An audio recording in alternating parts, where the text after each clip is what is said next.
Hello, welcome back to my channel. চলে এসেছি আর একটি গুরুত্বপূর্ণ ভিডিও নিয়ে। আজকের ভিডিওটি অঙ্গনওয়াড়ি কর্মী এবং সহায়িকা দিদিদের জন্য খুবই গুরুত্বপূর্ণ। ভিডিওটি প্রথম থেকে শেষ অবধি দেখার অনুরোধ রইল।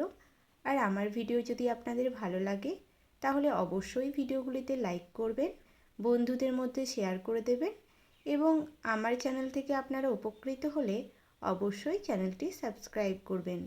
আপনারা অনেকেই জানেন এখন অঙ্গনওয়াড়ি কর্মী দিদিদের অন্নপূর্ণা যোজনার জন্য সার্ভে করতে হচ্ছে, অর্থাৎ ভেরিফিকেশন করতে হচ্ছে।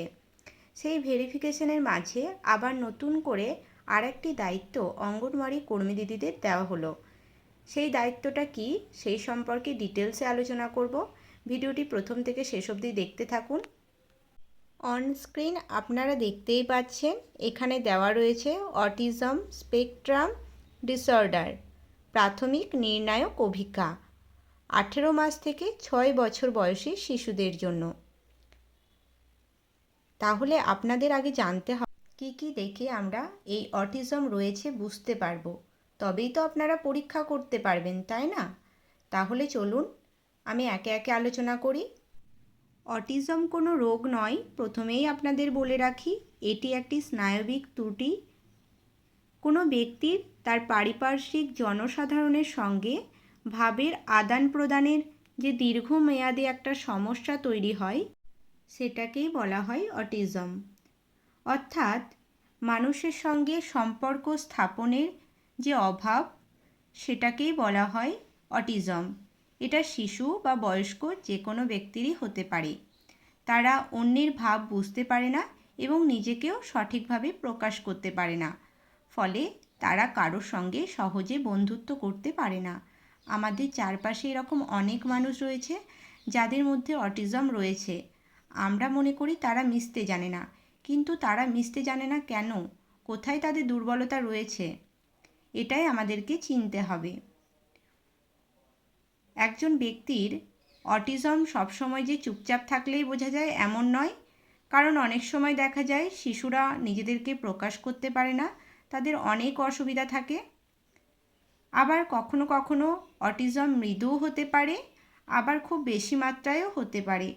তাই আপনাদেরকে সঠিকভাবে অটিজম রয়েছে কিনা নির্ণয় করতে হবে। কি কি দেখে বুঝবেন এই অটিজম রয়েছে আমি একে একে আলোচনা করছি। অটিজমযুক্ত প্রত্যেকটি মানুষেরই সামাজিক ক্রিয়া প্রতিক্রিয়া, যোগাযোগ এবং অন্যান্য বিভিন্ন ক্ষেত্রে নানান সমস্যার সৃষ্টি হয়। এছাড়াও সামাজিক ক্রিয়া প্রতিক্রিয়ার ক্ষেত্রে তারা সাধারণত একাকী এবং বিচ্ছিন্ন হয়ে থাকে, যার ফলে সুস্থ সম্পর্ক বিঘ্নিত হয়।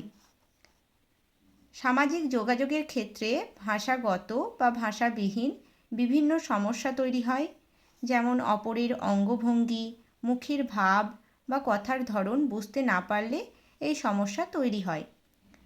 কল্পনার ক্ষেত্রেও এই ব্যক্তিরা বিভিন্ন সমস্যার সম্মুখীন হয়।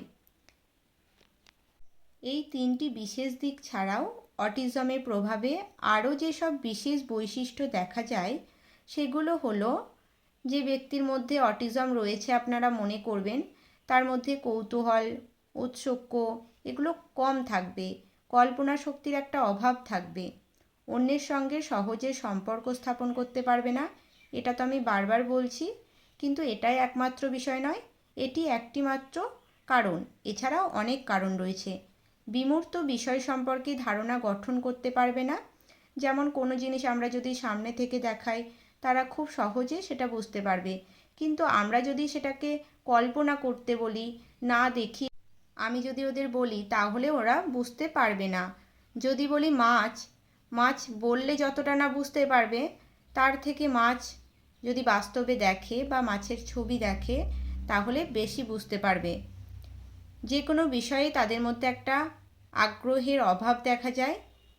এছাড়াও দৈনন্দিন জীবনে একই রকম কাজ অনুসরণ করা। অটিজমের প্রকৃত কারণ সম্পর্কে সঠিক কোনো ধারণা না পাওয়া গেলেও বিভিন্ন গবেষকের গবেষণা থেকে এটাই বোঝা যায় যে এর পিছনে বংশগত কারণই মুখ্য। এছাড়াও এর অপর একটি কারণ হিসাবে বলা হয় শিশুর জন্ম মুহূর্তে বা তার আগে বা পরে মস্তিষ্কের সঠিক মাত্রায় বিকাশের অভাব।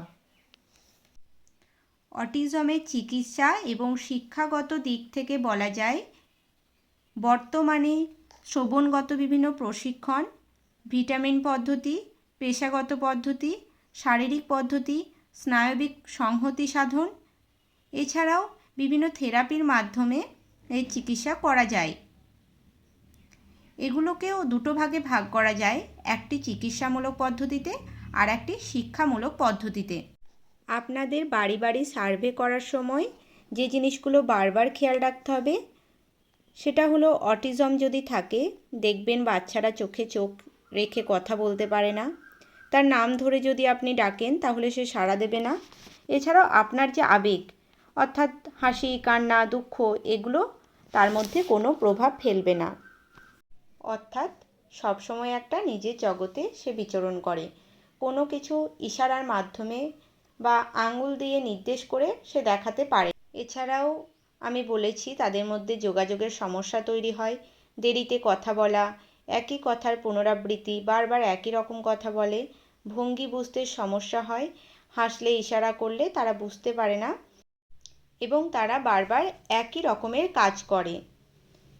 এছাড়াও দেখবেন যে অটিজম যদি থাকে সেই সমস্ত বাচ্চাদের ক্ষেত্রে আলো, তারপরে তীব্র শব্দ, কোনো নির্দিষ্ট স্পর্শের প্রতি তাদের অতিরিক্ত সংবেদনশীলতা থাকে। তারা কানে হাত দিয়ে রাখা বা ভয় পাওয়া, এগুলো তাদের মধ্যে আপনারা লক্ষ্য করবেন। এছাড়াও ব্যথার অনুভূতি তাদের কম থাকে, ঠান্ডা গরম সহজে তারা বুঝতে পারে না এবং খাবারের প্রতি একটা অনীহা। এগুলো দেখে আপনারা বুঝতে পারবেন যে বাচ্চার মধ্যে অটিজম রয়েছে কিনা। এবার আমি আপনাদের জন্য যে গুরুত্বপূর্ণ নির্দেশটা দেওয়া হয়েছে সেইটি নিয়ে আলোচনা করছি। এবার দেখুন আপনারা বাড়ি বাড়ি গিয়ে কিভাবে সার্ভেটা করবেন। প্রথমেই 1 নম্বর পয়েন্টে আছে আপনার শিশু কি তার বয়সের অন্যান্য শিশুদের মতো কথা বলে, হ্যাঁ বা না। যদি হ্যাঁ হয় হ্যাঁতে টিক দেবেন, আর যদি না হয় তাহলে নাতে টিক দেবেন। আবার তার পাশে দেখুন আপনার শিশুর কি আমি, তুমি, সে এর মধ্যে তফাৎ করতে অসুবিধা হয়। উদাহরণ হিসাবে বলা যায় যদি জিজ্ঞাসা করা হয় তুমি কি খেয়েছো, তার উত্তর হতে পারে খেয়েছি, খেয়েছো, অথবা রাম খেয়েছে। এখানে শিশুর নাম রাম সেই হিসাবে বলা হচ্ছে। 3 নম্বর দেখুন আপনি যদি আপনার শিশুকে কোনো নির্দিষ্ট দিকে যেমন খেলনা, চাঁদ দেখতে বলেন, আপনার শিশু কি সেই বস্তুটির দিকে তাকায়। যদি হ্যাঁ হয় হ্যাঁতে টিক দেবেন, যদি না হয় নাতে টিক দেবেন। তারপরে 4 নম্বর প্রশ্ন দেখুন আপনার শিশু কি যোগাযোগের জন্য সহজ অঙ্গভঙ্গি ব্যবহার করতে পারে, যেমন কিছু চাইবার জন্য হাত পাতা, হাত নেড়ে ডাকা, টাটা করা। একইভাবে হ্যাঁ হলে হ্যাঁতে টিক দেবেন, না হলে নাতে টিক দেবেন। আপনার শিশু কি আগে কথা বলতো এবং সাড়া দিত, যা ক্রমশ কমে গেছে বা বন্ধ হয়ে গেছে। খাওয়ার সময় বা খাওয়ানোর সময় বা তার সাথে কথা বলার সময় আপনার শিশু কি আপনার চোখের দিকে তাকায়। এই প্রশ্নগুলো বাচ্চার মা, বাবা বা অভিভাবককে আপনারা যে কোনো অভিভাবককে আপনারা জিজ্ঞাসা করতে পারবেন। মা বাবার থেকে বড় অভিভাবক তো আর কেউ হয় না। মা বাবা যদি থাকে তাহলে মা বাবাকে জিজ্ঞাসা করবেন, না হলে বাড়ির অন্য কোনো অভিভাবককে জিজ্ঞাসা করে আপনারা এগুলো ফিল আপ করবেন। তারপর একদম নিচে যাওয়ার আগে আপনারা দেখুন এখানে বলা রয়েছে 2 নম্বর এবং 5 নম্বর প্রশ্ন যে শিশু কথা বলে না তার ক্ষেত্রে প্রযোজ্য হবে না। তাহলে দেখুন এবার দ্বিতীয় ভাগে রয়েছে শিশুর সামাজিক বিকাশ সম্বন্ধীয় প্রশ্ন, অর্থাৎ আপনার শিশু কি আপনাকে দেখানোর জন্য খেলনা বা অন্যান্য জিনিস নিয়ে আসে। আপনার শিশু কি তার নাম ধরে ডাকলে অধিকাংশ সময় সাড়া দেয়। আপনার শিশু কি আশেপাশের ঘটনায় বা চারপাশে কি ঘটছে সে সম্পর্কে আগ্রহী হয়। আপনার শিশু কি অন্য শিশুদের সাথে মেলামেশা করতে চায়। এই সমস্ত প্রশ্নের উত্তর হ্যাঁ হলে আপনারা 0 মার্ক করবেন স্কোরের ঘরে, আর না হলে 1 মার্ক করবেন। তারপরে দেখুন নেক্সট আরও কিছু প্রশ্ন এখানে দেওয়া রয়েছে। আপনার শিশু কি কল্পনা করে খেলতে ভালোবাসে, যেমন মা হয়ে পুতুলকে খাওয়ানো বা কেনাকাটার ভান করা, ডাক্তার ডাক্তার খেলা। আপনার শিশু কি অনুকরণ করতে পারে, যেমন পশু পাখির ডাক অনুকরণ করা, বড়দের দেখে ঘর ঝাড় দেওয়া। আবার নেক্সট প্রশ্ন দেখুন, আপনার শিশু কি ইঙ্গিত যেমন অঙ্গুলি নির্দেশ করা অর্থাৎ আঙুল নির্দেশ করতে পারা এবং চোখের ইশারা করে কিছু চাইতে পারে? এগুলো সব হ্যাঁ হলে 0 লিখবেন, না হলে 1 লিখবেন স্কোরের ঘরে। তারপরে নেক্সট দেখুন, শিশুর আচরণ সম্বন্ধীয় প্রশ্ন। আপনার শিশু কি ঘুরন্ত বস্তু অনেক সময় ধরে দেখতে থাকে বা বস্তু অনেকক্ষণ ধরে ঘোরাতে পছন্দ করে বা অনেকক্ষণ ধরে নিজে ঘুরতে পছন্দ করে? যে কোনো একটাই যদি হয় আপনারা লিখবেন হ্যাঁ, অর্থাৎ এইখানে আপনাদের স্কোরের ঘরে হ্যাঁতে 1 লিখতে হবে, নাতে 0 লিখতে হবে।